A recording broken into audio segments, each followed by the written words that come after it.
Assalamualaikum warahmatullahi wabarakatuh. Perkenalkan, nama saya Dr. Muhammad Nurdin Suri, spesialis mata. Saya dosen Fakultas Kedokteran Universitas Airlangga dari Departemen Ilmu Kesehatan Mata. Hari ini saya ditugaskan untuk memberikan materi perkuliahan mengenai papil edema yang merupakan bagian dari mata kuliah neurooftalmologi yang diberikan kepada mahasiswa program pendidikan dokter spesialis 1. Materi perkuliahan kali ini akan diberikan dalam bentuk ceramah dengan waktu pembelajaran kurang lebih 1 kali 50 menit, disertai tanya jawab, diskusi, dan kuis.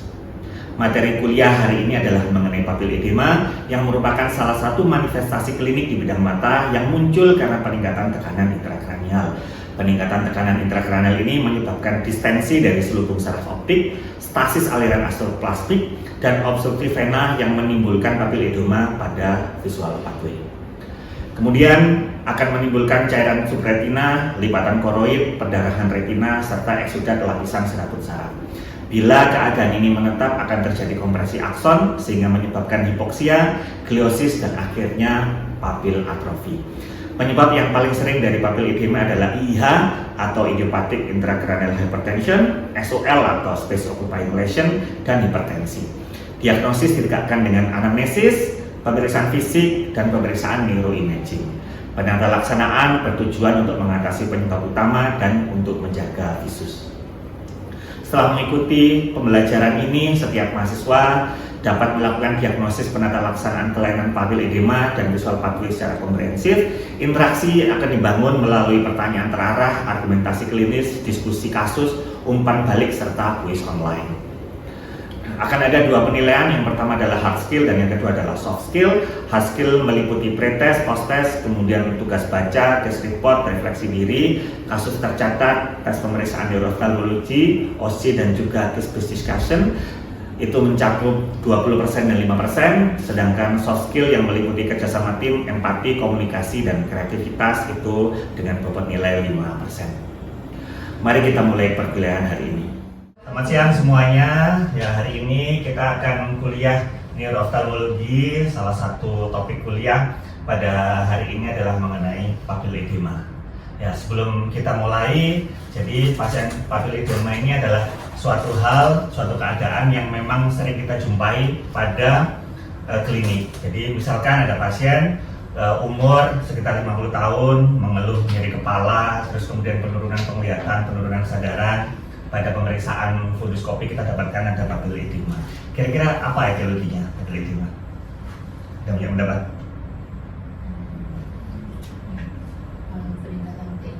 Peningkatan TK. Yang lain?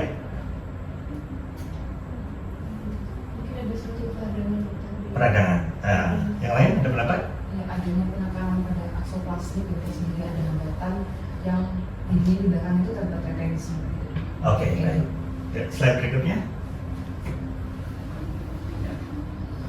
Jadi kuliah pada hari ini kita akan membahas mengenai papil edema. Etiologinya kita batasi, ada 3 macam yang paling sering menyebabkan papil edema. Yang pertama adalah space occupying lesion, ada sesuatu di intrakranial. Yang kedua adalah idiopathic intracranial hypertension, dan yang ketiga adalah hipertensi retinopati. 3 penyebab ini adalah penyebab paling sering yang bisa menyebabkan papil edema pada pasien. Nah, sebenarnya apa sih papil edema? Kita bedakan, kan kita sering nih mendengarkan istilah atau membaca ada papil edema, ada edema papil. Nah, itu bukan kata yang cuma dibalik, tapi dia ada maknanya.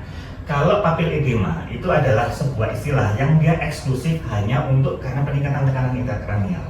Sedangkan edema papil itu karena dia sebab-sebab yang lainnya. Kalau kita lihat di literatur, ada 2 macam. Yang pertama adalah papil edema, yang kedua adalah optic disc edema. Jadi bahasa Inggrisnya itu adalah optic disc edema, atau kita di bahasa Indonesia kan dengan edema papil. Ya.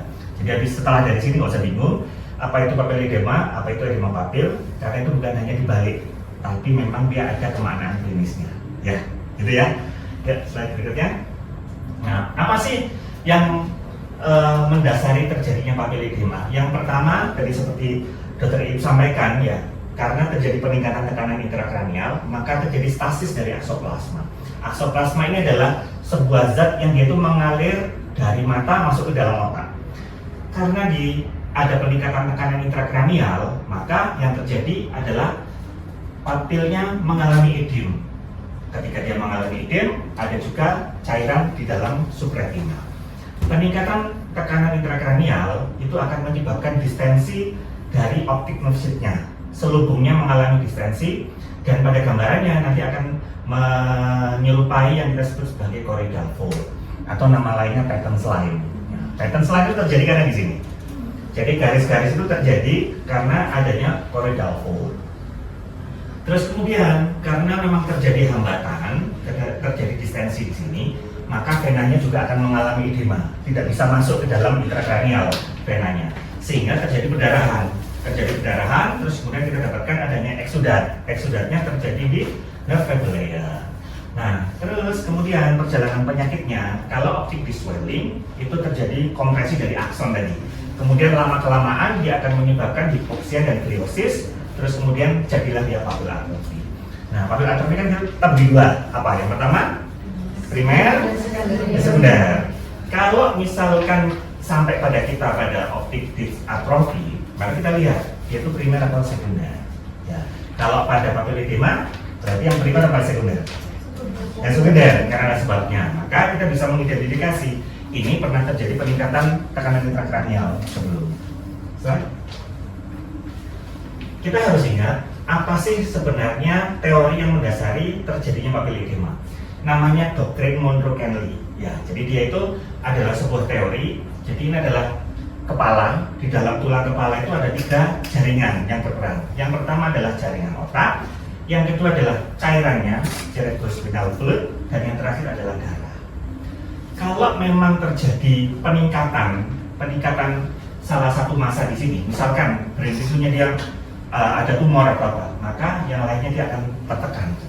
Atau terjadi perdarahan. Ketika terjadi perdarahan, maka yang lainnya akan tertekan.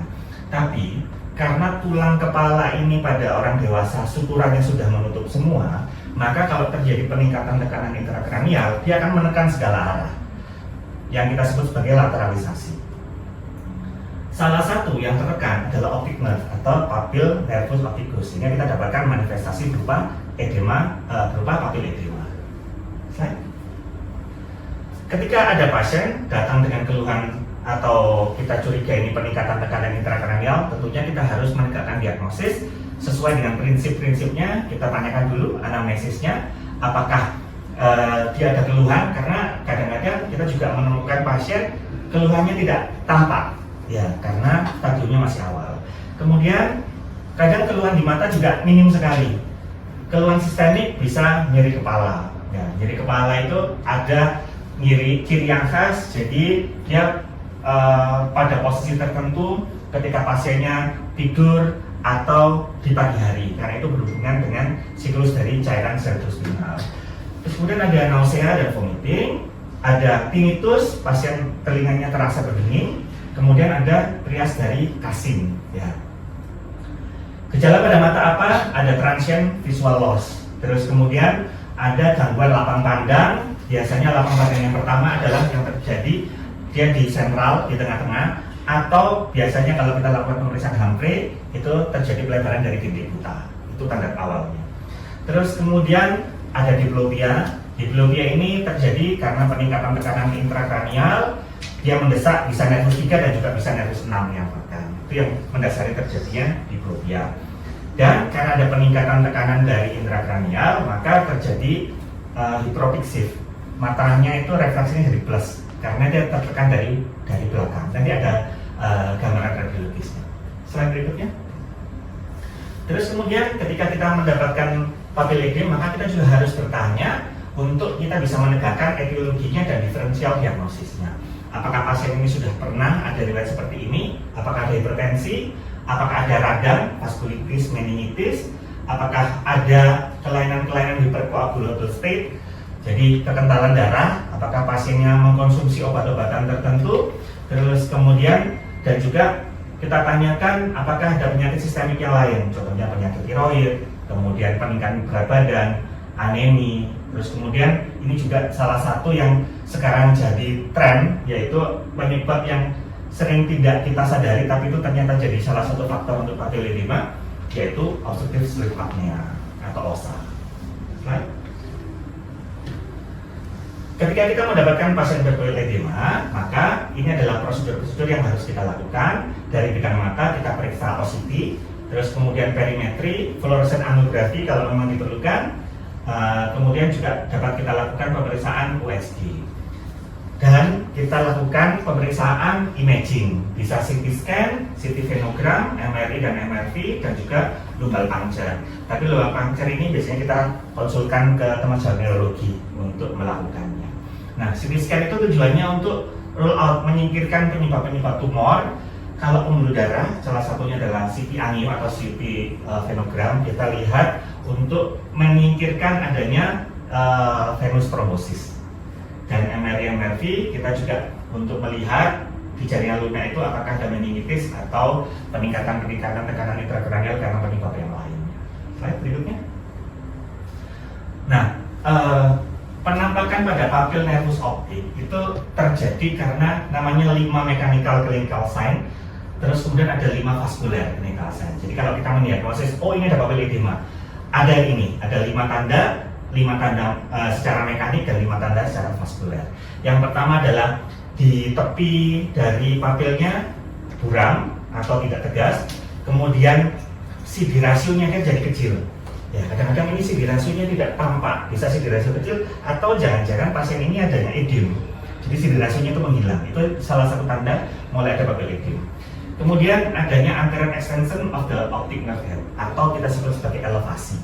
Kalau kita pakai funduskopi, ya ada yang funduskopi. Nah, funduskopi itu kalau kita lihat, kita biasanya kan melihat berapa elevasinya, 3 dioptri misalkan. Nah, 3 dioptri itu kalau dihitung secara anatomi itu sekitar 1 mm elevasinya. Jadi, nah ini adalah funduskopi, alat yang powerful untuk kita bisa lakukan pemeriksaan. Ya, jadi ini kita nyalakan, terus kemudian kita akan fokuskan dulu di makula. Ya, ini papilnya, ini makula. Kita fokuskan dulu di makula. Kalau sudah, kita akan pindah ke papilnya. Papil kalau memang edem, dia akan blur, akan buram. Kemudian kita fokuskan di sini berapa dioptri? 1, 2, 3. Loh, ternyata dia 3 sudah clear, sudah jelas. Maka kemungkinan elevasinya 3 dioptri. 3 dioptri itu setara dengan 1 mm. Dan patokannya adalah kalau lebih dari 3 dioptri itu adalah salah satu kasus emergensi karena dianggap peningkatan tekanan intrakranialnya sangat tinggi. Kita harus konsul sito ke bedah saraf. Jadi pasiennya silakan langsung dirujuk ke UGD untuk dilakukan tindakan segera. Ya, kalau lebih, ya lebih apa lagi? Ini minimal 3. Kalau cuma 1, 2 berarti dia kurang dari 1 mili. Ya. Terus kemudian kita dapatkan edem pada level layer. Ini yang kita sebut tadi, ada pattern selain tadi.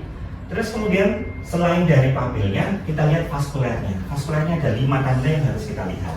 Yang pertama ada kongesti dari pembuluh darah. Kemudian ada perdarahan di papillary dan retinal papillary, peripapillary di sekitarnya.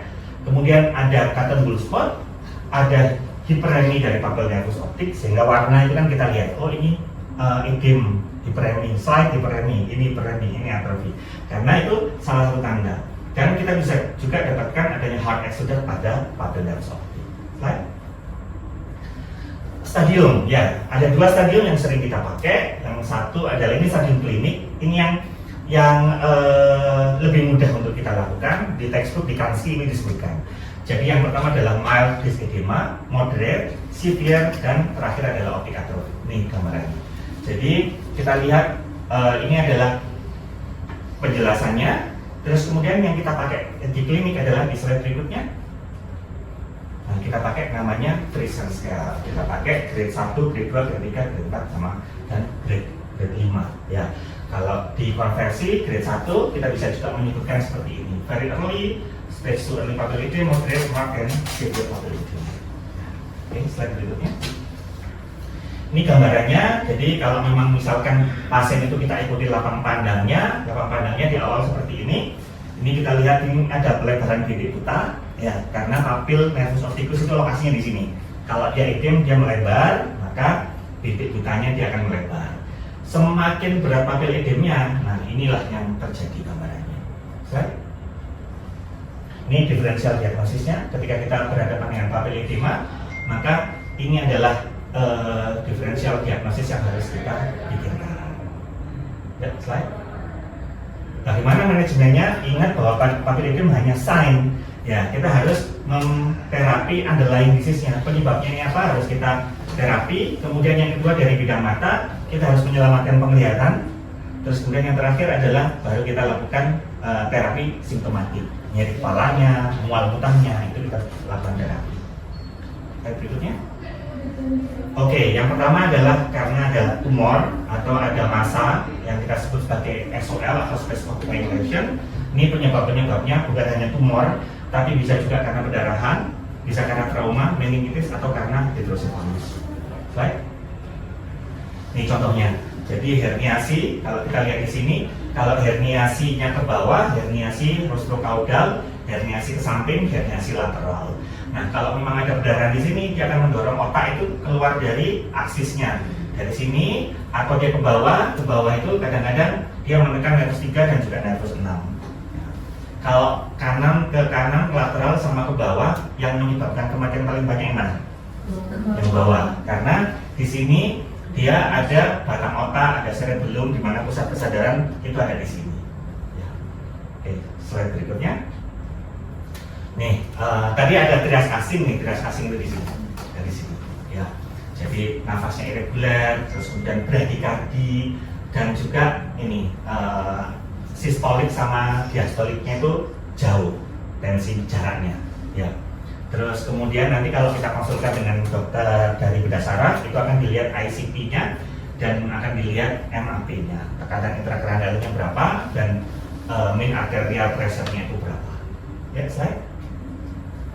Tumor otak itu ada banyak klasifikasinya, kita bedakan primer dan metastatik. Kalau metastatik ya sudah itu metastatik. Beberapa saat yang lalu di klinik kita menemukan ada metastasis tumor. Jadi kalau pria itu maka kalau metastasis maka pikiran kita yang paling banyak menyebabkan meta pada pria adalah dari prostat dan juga dari paru. Kalau dari perempuan CA mama atau ovarium. Nah, itu paling sering. Nah, ini primary tumor seperti ini. Jadi kalau nanti di klinik melihat oh ini glioma, oh ini pituitary adenoma. Nah, itu adalah klasifikasi dari tumor intrakranial. Slide. Berikutnya adalah idiopathic intracranial hypertension atau kita sebut sebagai IIH ya. IIH itu sebagian besar dia papilledema, 90% itu pada wanita dan 90% itu obesitas. Ya. Sehingga ketika datang pasien dengan umur muda terus kemudian dengan obesitas, maka salah satu DD yang ada di kepala kita adalah IIH ini. Ya. Dan juga kita harus anamnesis kadang-kadang itu juga berhubungan dengan obat-obatan di luar yang dikonsumsi oleh pasien. Contohnya misalkan vitamin A, tetrasiklin, minocycline, doxycycline, retinoic acid. Ya. Biasanya obat-obat apa ini biasanya? Untuk jerawat, untuk skincare. Ya, makanya memang berhubungan wanita dan segala macam kita tanya. Dia ada obat-obatan jerawat nggak dari dokter atau dia konsumsi sendiri? Karena kadang-kadang kalau dia tidak menggunakan obat sesuai dengan anjuran dokter, ya efek samping ini yang bisa terjadi. Ya, alih-alih dia menghilangkan jerawat malah timbul IIH. Ya, slide. Nah, ini adalah gejala-gejalanya. Terus kita pastikan, ingat ya, edema papil itu bisa terjadi pada satu mata, tapi papil edem harus dua mata. Kita lihat.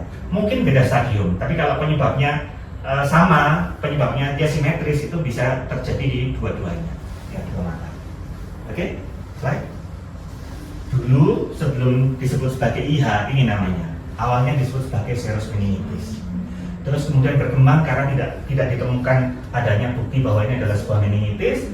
Turun, diagnosisnya diganti, jadinya pseudotumor cerebri. Nah, kalau kita baca-baca, oh itu diagnosisnya pseudotumor cerebri, tapi ternyata nggak ada tumornya. Iya, itu nggak ada tumornya, makanya disebut pseudotumor. Akhirnya istilahnya berganti, benign intracranial hypertension. Gitu. Benign tapi kok bisa menyebabkan peningkatan TIK, bisa menyebabkan papilledem. Akhirnya kesepakatan dirubah menjadi IIH, idiopathic intracranial hypertension. Ceritanya seperti itu. Jadi kalau lihat pseudotumor, nah itu adalah sejarahnya. IIH itu dulu disebut sebagai ini. Ya. Mungkin ini kuliah Ega saya sebelum kita akhiri, ada yang pertanyaan? Silakan Dokter Ega.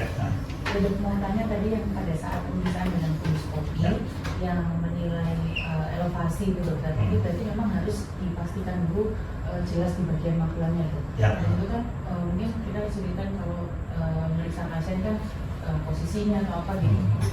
Dan kalau dengan fundoskopi itu kan dia lapang pandangannya kan sempit gitu ya. Jadi itu, nah pada saat menilai elevasinya itu dok di papilnya itu kapan disebut itu sudah clear gitu? Apakah kita ada patokan tertentu mungkin batasnya kan dok, atau pembuluh darah di papilnya kemudian supaya kita yakin kayak oh ini sudah clear gitu. Ya, oke. Maksudnya terlalu muter dapurnya terlalu banyak gitu. Ya. Sebenarnya tidak setinggi itu. Ya. Tapi yang penting ingat batasannya. Terima kasih ya, Dr. Ega. Mungkin kita juga berhadapan kondisi ini di klinik. Jadi kapan perannya adalah kapan kita menyatakan atau bagaimana caranya kita memeriksa yang enak, yang benar gitu ya. Ya memang kalau kita direct, kita dengan menggunakan fundus, kelebihannya memang kita bisa ngukur. Tapi memang lapang pandangnya sempit. Ya, tapi kita nggak butuh banyak. Saya hanya lihat di makula sama di papil gitu. Di makula kan nggak ada masalah ya.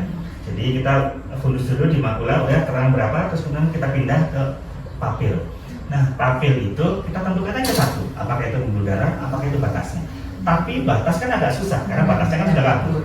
Ambil aja pembuluh darah satu di situ, pembuluh darahnya masih blur, vena gitu. Vena biasanya dia lebih besar. Kemudian kita lakukan fokus, kita putar sampai dia tajam sampai di fokus. 1, 2, 3. Angka 3 adalah krusial. Kalau kurang dari 3, oh is okay. Tapi lebih dari 3, nggak apa-apa. Ini kan berarti suatu keadaan yang emergensi. Kita infokan bahwa elevasinya lebih dari 3 dioptri dan ini merupakan salah satu tanda kegawatan terjadi peningkatan tekanan intrakranial yang cukup tinggi. Gitu. Ya. Ada lagi? Silakan Dokter Ega. Terima kasih atas kesempatannya. Yang mau saya tanyakan dokter, seringkali kan kalau kita di MO itu menunggu pasien dengan optineuritis ya dokter, kan banyak juga dengan optineuritis dok. Nah, bagaimana dokter kita membedakan gambaran dari optimnya ini kan sama Eden ya dok, sebenarnya sama Eden dan sama batas kabur ya dok ya. Bagaimana kita membedakan bahwa ini adalah kondisi intrakranial seperti pada papil Eden yang papil Eden ini dokter, dan bagaimana atau dia ini adalah satu proses dari pandangan atau optik dokter, karena ingat terapinya kan sangat berbeda sekali dokter. Yang satu tidak boleh pakai steroid, sedangkan yang satu harus dengan di boost steroid dokter. Mungkin yang clue-nya apa dok untuk kita sebagai praktisi bisa membedakan itu dokter. Terima kasih dokter. Oke, terima kasih dokter. Jadi pertanyaannya adalah bagaimana kita membedakan apakah ini papil edema ataukah ini edema papil karena optineuritis, gitu ya pertanyaannya. Nah, sekarang begini, ketika kita mendapatkan pasien papil edema, ya kita ingat bahwa papil edema itu tidak hanya papil. Ya, jadi seringkali gini, kita mendapatkan konsulat apakah tanda-tanda peningkatan TIK, kita sudah mengabaikan semuanya, langsung kita fundus. Oh, nggak ada papil edema, nggak ada peningkatan TIK. Sedangkan peningkatan TIK itu ada sign-nya, ada gejala sistemiknya. Ya, contoh misalnya dari simptom, dari gejala apa? Dia ada nyeri kepala, ada mual muntah, ada transient visual loss, terus kemudian ada kejang, kemudian dia itu ada nyeri tinnitus tadi. Kemudian dari mata kita lihat, jangan langsung fundus. Kita lihat dulu apakah dia ada penurunan visus. Kemudian dia apakah ada diplopi, gerakan bola matanya bagaimana, apakah ada hambatan atau tidak. Terus kemudian setelah itu dia pupilnya di mana, apakah dia ada RAPD apa enggak. Terus kemudian ada namanya Hutchinson pupil, itu karena terjadi peningkatan di intrakranial, terjadi peningkatan pupilnya dia fixillated gitu, anisokur kanan sama kiri. Terus kemudian baru kita masuk ke dalam fundus. Ya, kalau tadi semuanya sudah, maka kita lanjutkan di sini. Jadi kesimpulan yang kita ajukan itu tidak cuma berdasarkan sama fundus saja, tapi berdasarkan semuanya. Jadi kalau papil edema tadi sudah ada tanda 5 mechanical sign sama 5 vaskuler, yaitu tidak harus semuanya muncul, tapi kita bisa gunakan oh ini ada ini, ada ini, ada ini. Dan ingat papil edema itu bilateral, sedangkan optineuritis yang tipikal itu satu mata. Kalau 2 mata kita berpikir ini atipikal gitu. Terus kemudian kita lihat edemnya itu berbeda. Jadi kalau misalkan optik neuritis, dia cuma edema aja, tidak ada elevasi, tidak ada peningkatan. Tapi kalau dia sudah mulai ada peningkatan atau elevasi, kita harus curiga bahwa itu ada sebuah papil edema. Jadi edema papil itu kalau kita lihat dengan funduskopi ini, alat ini mungkin ya cuma 1 dioptri dia naiknya edemanya, tapi nggak sampai 3 dioptri. Kalau sudah 3 dioptri, maka itu kita curiga bahwa itu adalah papil edema karena peningkatan tekanan darah. Gitu, ya. Nah, nanti akan diberikan textbook yang ini ya, yang wajib dibaca. HO, Kanski itu yang wajib dibaca. Biar kita semuanya ingat, kita bikin quiz dulu ya. Oke, ya. Boleh dibantu quiznya?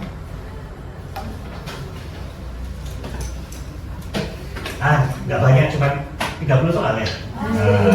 Oke, dikeluarkan HP-nya masing-masing, silakan.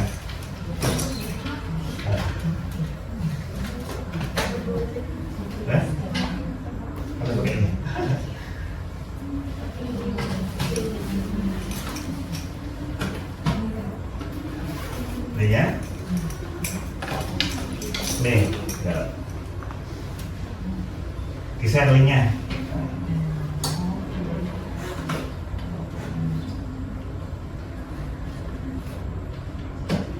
Sudah semua? Sudah? Sudah ya? Sudah? Oke, kita mulai ya. Oh sudah? Belum, kita tunggu lagi. Sudah?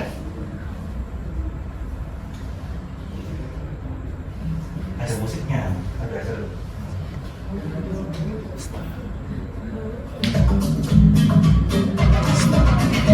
Oke, ya mulai sudah? Oke ya, kita mulai. Soal nomor 1. Waduh, wanita 28 tahun, obesitas dengan sakit kepala progresif dan papil edema bilateral. Diagnosis paling mungkin, nih, udah dikasih pilihan nih. Optik neuritis seperti dokter tadi,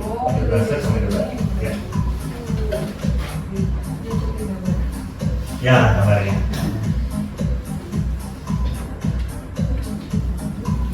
Tiga, 2, 1. Wah, ada benar semua. Ayo, lanjut soal nomor 2.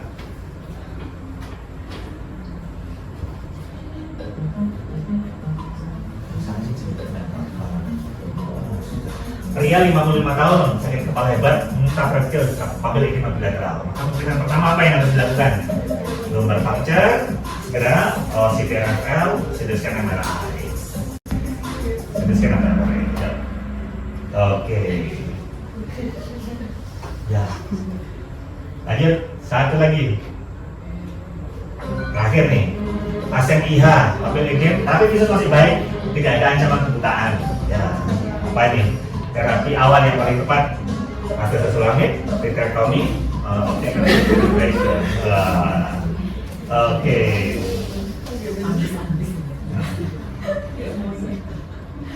Sudah? Terima kasih. Siapa yang pemenangnya? Kita lihat ya. Kita kasih hadiah bagi pemenangnya. Wah. Nomor 2 siapa? Nomor 3? Nomor 3 Safi, nomor 2, nomor 1. Oke. Nah, alhamdulillah. Mudah-mudahan semua memahami materi kuliah pada hari ini. Ya, nanti akan materi kuliahnya akan kita email ya, sesuai dengan email oleh koordinator. Terima kasih semuanya, semoga bermanfaat. Assalamualaikum warahmatullahi wabarakatuh.